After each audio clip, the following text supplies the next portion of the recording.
Welcome. Hi, I'm Bobby Jankovic. I'm the broker of Remax Capital.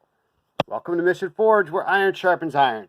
If you remember from last week, I promised to do my part to help the country and my surroundings by talking about something that is in my business and affects me and the people in my office and everybody that we come in contact with, everybody that has to deal with housing, is fair housing.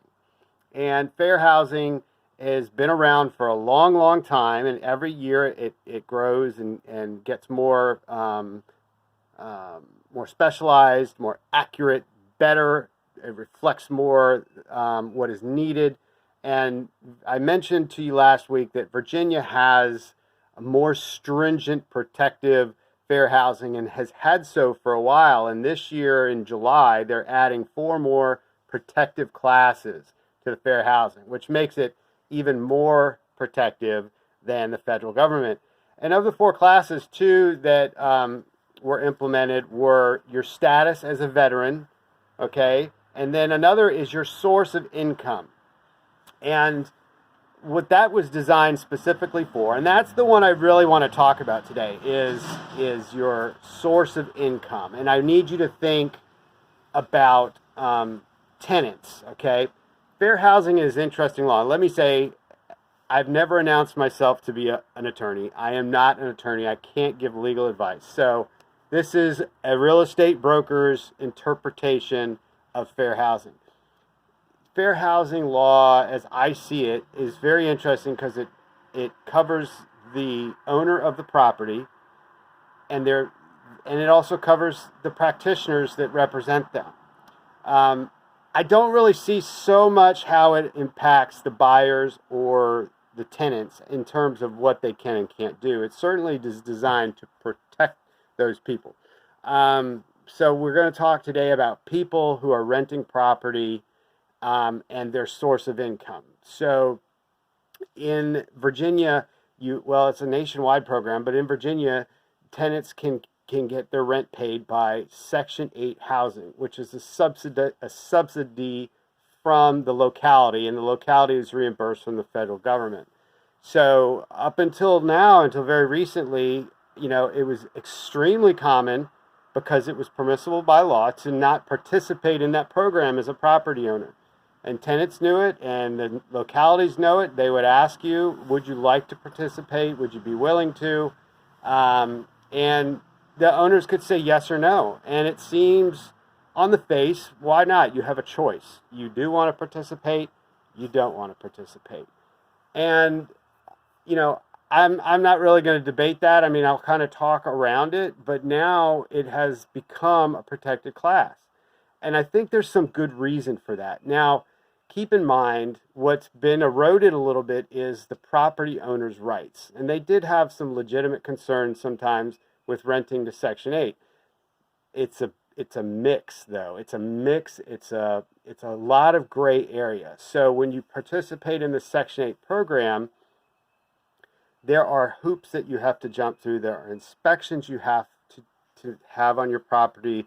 There are uncertainties that you engage in. You may not find out until the final day that you've had the property off the market, you've prepared the property for the tenant, and then you might only find out that last day that the rent that you were promised is going to be less. And that's a problem, okay? So I just want to say that everybody that said no to the Section 8 is not discriminating against tenants because they are likely to do things to their property that they don't like, or they're likely to represent a group of people that they don't like. So you've got to look at it a little bit more subtly. However, there was some of that. You're darn tootin'. There was people who say, no, I don't want Section 8. I'm better than that. I don't deal with those type of people. So that was a real thing that was going on, but there was also real concerns from people who had vested interest in the property. It represented their financial nest egg, or whatever you want to call it, and putting all that into the hands of the Section 8 office sometimes created uncertainty that they weren't comfortable with and they didn't want to mess with, so they just went the traditional route. Well, guess what? Now that is not permissible. There are carve-outs. We'll talk about the carve-outs another time because basically, yeah, there are still some people that don't have to abide by fair housing law. Can you believe it? And that's a whole nother discussion. But for the most part, now you're not allowed to say as an owner or a real estate agent, no, I'm sorry, don't apply because we're not going to participate. You won't be accepted because you are in the Section 8 program. And now that creates a whole nother set of problems. So most people know, oh, let me back up a little bit. Now, there are tenants who go to people who are renting property that don't have an agent. I will say that the studies do show that's where the majority of problems and infractions come from, okay? I don't want to toot our own horn, but I am. Realtor represented properties are usually handled much more professionally, respectfully, and within the bounds and of acceptable behavior that we all would appreciate. So back to what I was saying. Now every owner has to look at Section 8 applications. Doesn't mean you have to make that person your tenant, but you have to look at the applications. So now you're a Section 8 person and you want to look at this house. Well, you've got to apply, and we all know those applications do cost money. So what's happening is that the Section 8 tenant is now really not knowing whether the owner has their heart in it or not, and they're having to put out those application fees. Now, this is coming. It hasn't started yet. It starts in July, I think. So that's going to be a little bit of a problem, especially with the offices that don't, I'm sorry, with the properties that don't have realtor offices, that we can't run the filter. We can't help control it. The other side of the problem is that the law does protect slow Section 8 offices. So if you put it in the hands of Section 8 and they have to approve it through an inspection process. Okay, and they can take a long time, especially this time of year when a lot of people are moving. There's lots of inspections. You can imagine under all of the budget constraints that there aren't a bunch of these inspectors in the office. Also, people are taking vacations sometimes, so they're understaffed, they're overworked, and if it takes 3-4 weeks, well, I'm a homeowner. I mean, I own this property.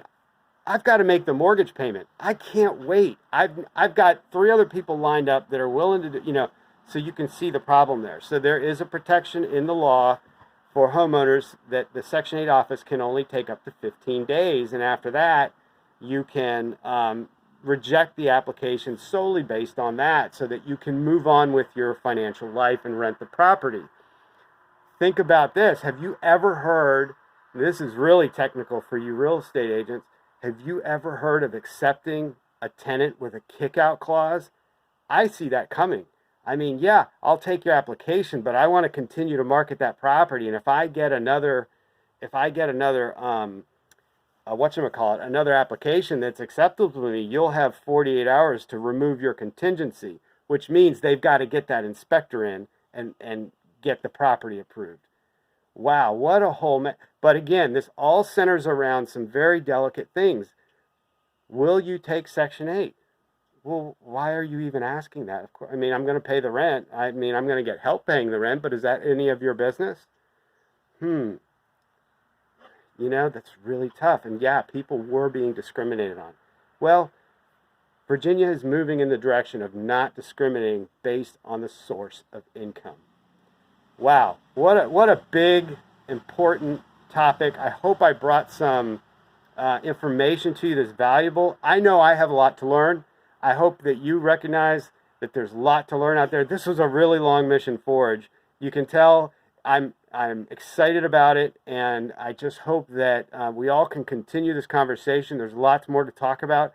Have a fantastic weekend, and stay positive. Thanks.